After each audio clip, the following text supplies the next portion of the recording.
Ndagushimiye cyane wowe ufashe kano kanya kugira ngo ubane nanje muri kino cigwa ku ruhande rumwe n'ikiganiro, ariko kandi iyo turiko turavugana ijambo ry'Imana ni vyiza ko tuba twiteguriye kwiga, kuko ni ijambo ry'Imana ryashiriweho ryandikiwe ni kugira ngo ritwigishe, ridukosore, ridutoze indero nziza mu bugororotsi nk'uko ribivuga. Rero ndaguhaye kaze, ndi Asher niyo nizigiye. Ikiganiro ni cakindi nyene, cigwa ni cakindi nyene, turabandanya tuvugana ku bintu dukwiye kumenya nk'abakristo kugira ngo dushobore gusigura ivyo twizera. Turi mw'isi irimwo abantu bizera n'abatizera, hari abadatahura ivyo kwizera, hari ababisuzugura, hari ababifata nk'ibintu vy'abantu batagira ubwenge, ariko twebwe turazi ivyo ari vyo, turazi ko ari ibintu bizima, turazi ko ari ibintu vy'agaciro, ari naco gituma dukwiye kubaho twiteguriye gufasha abafise ivyo bibazo. Turaza kwisunga amajambo ari mu vyahishuriwe Yohana igice ca 22 uhereye ku murongo wa 11. N'amajambo aza kuturongora mu byo tuza kuvugana, ndaza kubivuga mu kanya kaza. Ivyahishuriwe Yohana 22 ku murongo wa 11 hari amajambo avuga ngo uwugabitanya nashishikare agabitanye, uwanduye mu mutima nashishikare yandure, uwugororotse nashishikare agororoke, uwera nashishikare yezwe. Aya majambo yandikiwe abakristo, ariko murabona ko yashizemwo ijambo rigumye rivuga ngo uwugabitanya nashishikare agabitanye, uwandura nashishikare yandure. Mu biganiro vy'imbere y'iki naravuze ku kibazo gihanze isi uyu munsi, aho hariho abantu bemeza ko Imana itabaho kandi mbere washaka babigizemwo umwete cane, baravyandikako, barandika ibitabo vyinshi, hariho n'abantu b'incabwenge ku rwego rwo hejuru cane ku isi bavyihebeye, barabigwanira, baravyandika, baravyinjiza mbere no mu bitabo bikoreshwa mu mashure, cane cane mu bihugu vyo mu burengero bw'izuba, ariko na hano iwacu kubera ibihugu vyo muri Afrika bifashwa n'ivyo vyo mu burengero bw'izuba, usanga hariho ibintu bashaka ko vyinjira mu nyigisho zihabwa abana, mu mategeko y'ibihugu bifatiye ku guhakana kw'Imana ibaho. Rero muri kino kiyago, muri kino kiganiro ndaza kuvuga ku kuntu iki ciyumviro cyo guhakana Imana ingene cagiye kirakura mu burengero bw'isi, muri Occident, kugeza aho bigeze uyu munsi, kugira ngo bidufashe gutahura igituma ari kibazo twebwe tudakwiye kwirengagiza. Abanyafrika washaka n'abandi bantu bari mu bice bitandukanye vy'isi, iki ni kibazo naho kuri twebwe umenga ntaco bitwaye, turazi ko Imana ibaho, mbere washaka n'abatari abakristo mu Burundi baremera ko Imana ibaho benshi cane. Murazi ko no mu mico yacu ya kera baravuga Imana rurema, bari bazi ko Imana ibaho, bapfuma kumbure batamenya neza iyo Mana ingene imeze, ingene ikora, kubera nyene kubihishurirwa ko ari bwabeho. Ariko umurundi wese muri rusangi kuvuga ko Imana ibaho ni ikintu coroshe, ariko hariho bamwe mu ncabwenge bize muri ya mashure mpejeje kuvuga, usanga baramaze kwakira ivyiyumviro bituma ivy'Imana babisuzugura, mbere bamwe bakanabivuga beruye ko Imana itabaho. Ariko none ikibazo kivuga kiti ni kubera iki ivyo bintu vyashitse ngaho, vyagenze gute ngo abo bantu bashike aho bahakana Imana? Kandi tuzi yuko ijambo ry'Imana ryagize ikimazi kinini mu burengero bw'isi, muri Occident. Turazi ko ishengero ryashitseyo kera cane, naho ryashitseyo ryamaze gutangura muri Afrika. Turabona intumwa Paulo yigisha ijambo ry'Imana i Makedonia, nico gisagara ca mbere c'i Burayi. Intumwa Paulo si gisagara muri Antunga, kara karere yari intara, igisagara cari Filipi. Niho tubona ubutumwa bwinjira mu gice c'Uburayi, mu gice ca Occident, burengero bw'izuba. Bigenda gute ngo abantu bakiriye ijambo ry'Imana bagera aho bavuga ko Imana itabaho? Nico kibazo ngerageza guca hirya no hino kugira ngo nivyashika ukaba uri kuraganira n'umuntu avuga ivyo bintu ushobore gutahura iyo vyaje biva, niyo vyo gusaba kumufasha umenye umufasha uzi ivyo uri kuramufashamwo ivyo ari vyo. Hariho ibintu bigaragara mu ngeso imbere yuko nja mu idonido ry'iki kiganiro. Iyo uvuze ko Imana itabaho womenga ni iciyumviro gusa, ariko iyo uvyemera biragira ingaruka nyinshi gose, mbere ntibigarukira ku muntu gusa, bigira ingaruka no ku mibereho yiwe no ku migenderanire. Iyo igihugu kigendera ku vyiyumviro nka bene ivyo, navyo bigira ingaruka kuri ico gihugu. Ingaruka ya mbere bigira nuko iyo umuntu avuze ko Imana itabaho, bica bituma adasubira kwisunga Bibiliya mu gutandukanya iciza n'ikibi. Murabona ko Imana yahishuye ivyo dukwiye gukora n'ivyo dukwiye kwirinda. Iyo Imana ivuze ngo ntukibe, murumva ko itubujije kwiba, kuko mu maso yayo kwiba ni bibi. Ivuze ngo ntukice, itubujije kwica, kuko kuri yo kwica ni bibi. Ivuze ngo ntugasambane, ni gutyo nyene. Iyo rero ukuye mu Imana ukavuga ko Imana itabaho, no kuvuga ko uca ukoresha ubwenge bwawe mu guhitamwo ivyo wita vyiza n'ivyo wita bibi, kuko nta kintu kiri hejuru y'ubwenge bwawe kiba kikihari ngo kiba arico wisunga. Ibi rero bituma kutemera ko Imana ibaho bigira ingaruka ku ngeso z'abantu, ku ngeso zibereye, kuri moralite y'abantu n'amasosiyete n'ibihugu baba basanzwe barimwo. Nico gituma muri ivyo bihugu navuze mu kanya gaheze, gukorora inda ni uburenganzira, si icaha. Gufasha umugwayi gupfa mu bihugu bimwe bimwe amategeko aravyemera, si ubwicanyi bivanye n'uwo mugwayi ingene amerewe. Kubana kw'abasangiye ibitsina ni ibintu vyemewe n'amategeko. Mu yandi majambo, mu gukura imwe mu nkurikizi yo gukura Imana mu buzima bw'igihugu, mu buzima bw'abantu, nuko hagera igihe ivyahora vyitwa bibi bigahinduka ivyiza. Ugasanga ivyaha vyeruye vyarahindutse, bisigaye vyitwa uburenganzira, bisigaye biri mu mategeko nk'ibintu bikingiwe. Hariho inkuru nigeze gusoma y'umupasitori umwe muri ivyo bihugu nyene, abashaka kubana basangiye ibitsina, abagabo canke abagore, bamusavye ko yobahezagira, aravyanka, baca baramwitwarira, hanyuma baca baramupfunga, aca arapfungwa ngo yakoze icaha co kudahezagira abagabo bashaka kubakana. Ariko aravuga ati jewe ngendera ku ijambo ry'Imana, singendera iyo amategeko y'igihugu avuguruje Bibiliya, jewe ngendana na Bibiliya. Aremera, arapfungwa. Naho rero bageze, si hose, ariko hari aho bamaze gushikaho. Gukura Imana mu buzima bwacu bituma ico dufatira ko mu kwita ikintu ko ari kibi canke ciza kiba kivuyeho, ya Bibiliya, tugasigara dukoresha ubwenge bwacu. Ubwenge bwacu nabwo murabuzi, bwaratewe n'umugera w'icaha n'ubuzimire n'ubugarariji.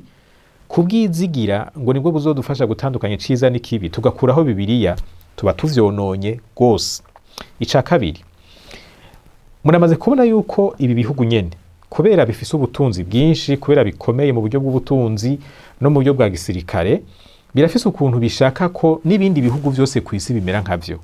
Bagaca bazana vya bintu vyabo, bagashaka kubitegeka mu bihugu bigikenye, bagashaka gutegeka ivyo bihugu ko navyo vyitunganya nk'uko biriya vyitunganije. Ni ukuvuga baca bashaka ko n'abemera ko Imana ibaho batunganya ibihugu vyabo nk'uko womenga baremera ko Imana itabaho. Ibintu vy'akarenganyo bitumvikana, ni vya bindi nyene vyo kwiganza kw'ibihugu biteye imbere, imperialisme.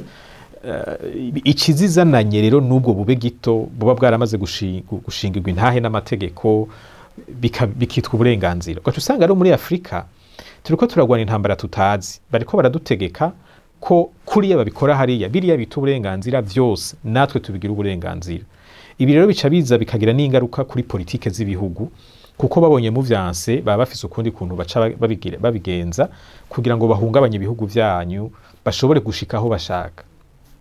None rero musubire kuri ca kibazo, ibi bintu abazungu babishitseko gute? Mvuze abazungu bafashe muri rusangi, ariko ndavuga biriya bihugu biri mu burengero bw'izuba, vyashitse ngaha gute? Mu vy'ukuri bwabaye urugendo rurerure. Mwibuke irya jambo twasoma, ubugabitanya nabandanye, naduze volume y'ukugabitanya, naduze doze y'ukugabitanya. Nimba ari vyo uhisemwo, bandanye iyo nzira.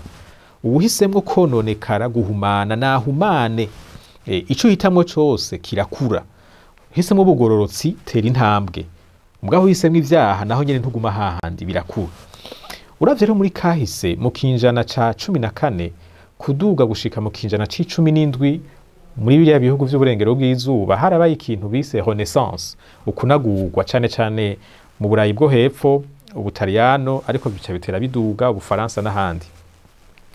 Iki kintu bise ukunagurwa la renaissance vyaje bifatiye mu vyiyumviro bishasha vyerekeye imico, la culture, haraza ibiciye mu buhinga, l'art, bya bindi vyo gucapa, kubumba n'ubundi bwoko bw'ama art, biraza biciye muri politique, biciye no mu butunzi. Vyari ivyiyumviro bimeze nk'ibije kuzanzamura abantu, kubera bavuga babona umenga mu gihe ca Moyen Age imbere imbere y'iki kinjana abantu bari basinziriye, bari mu bintazi, umenga ubwenge bwarazimye.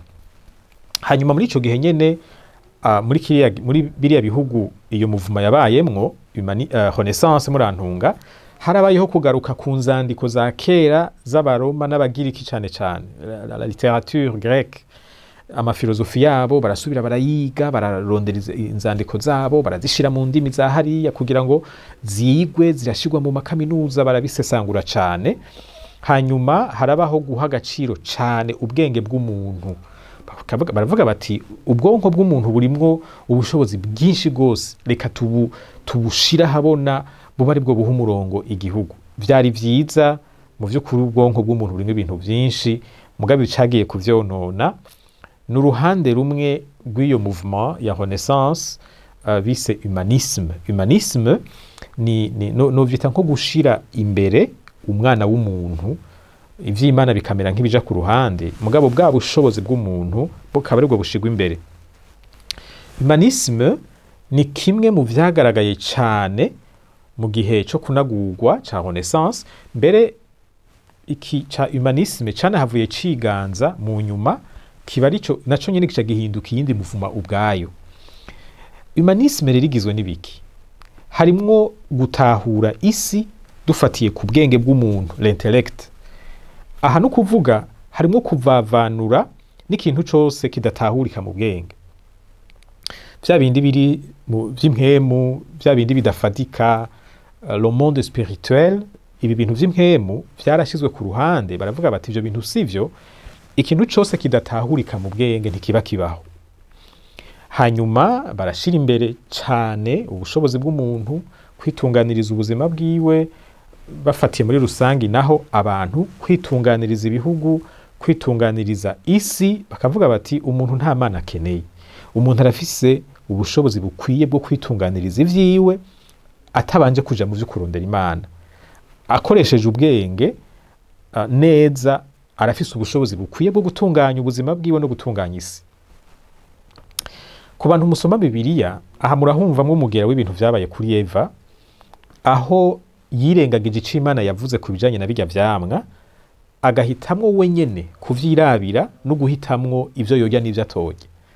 Agafata ivyo Imana yamubwiye ko bizomukwegera urupfu, ivyo vyo kumukwegera urupfu akamera nk'uvyirengagije, maze wenyene akacirabira akavuga ati igiti ni ciza mugabo kandi kirabereye kuribwa.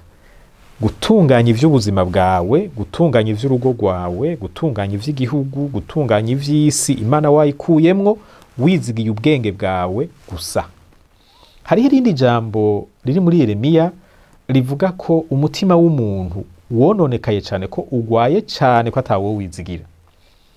Ahandi naho mu migani hakavuga ngo hariho inzira umuntu yibaza ko ari nziza, ngo mugaba amaherezo igahereza mu rupfu, mu mahonero. Ngiki rero ikintu cabaye muri iyi mouvement ya humanisme, mu gushira imbere ubwenge bw'umuntu, ivy'impwemu bigashirwa iruhande. Hariko haraza intambuko nshasha yo gukura Imana mu buzima bw'abantu. Gukoresha ubwenge bw'umuntu nibisanzwe, twese turabukoresha, ariko ukuyemwo Imana, aho rero uba winjiye ahandi hantu. Hanyuma aha rero haciye haza iciyumviro kivuga ko umuntu ashoboye, ko Imana idakenewe. Umaze kuvuga ko Imana idakenewe, no kuvuga ko nico yavuze, noneho ntusubira no kurondera kumenya ico yavuze, kuko wamaze kuvuga ko utayikeneye, wowe kubishoboye.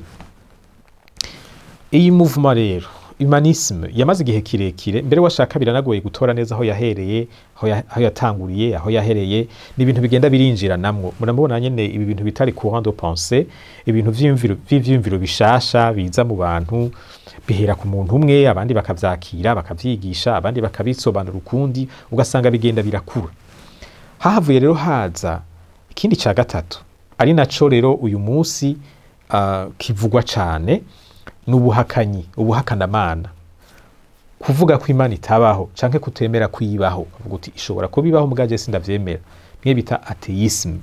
Iki rero caje nk'inkurikizi y'iki ca kabiri, kuvuga ngo nimba umuntu abishoboye none akanda adakeneye Imana, erega niyo Mana nta niyibaho mu bisanzwe, yari gukenegwa iyo abo umuntu atabishoboye.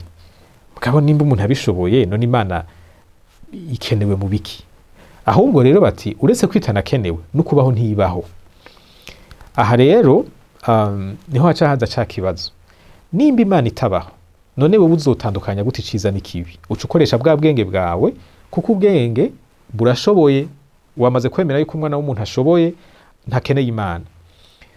Aha niho hari umutego mubi cane. Mbere washaka hari umuntu yavuze ngo mu manyanga Satani akoresha n'amayeri, la ruse, iyeri riruta yandi yose ni ukwemeza abantu ko Imana itabaho canke ko we atabaho, bagaca babaho bari mu mitego yiwe, badashobora no kumenya ko bari mu mitego yiwe.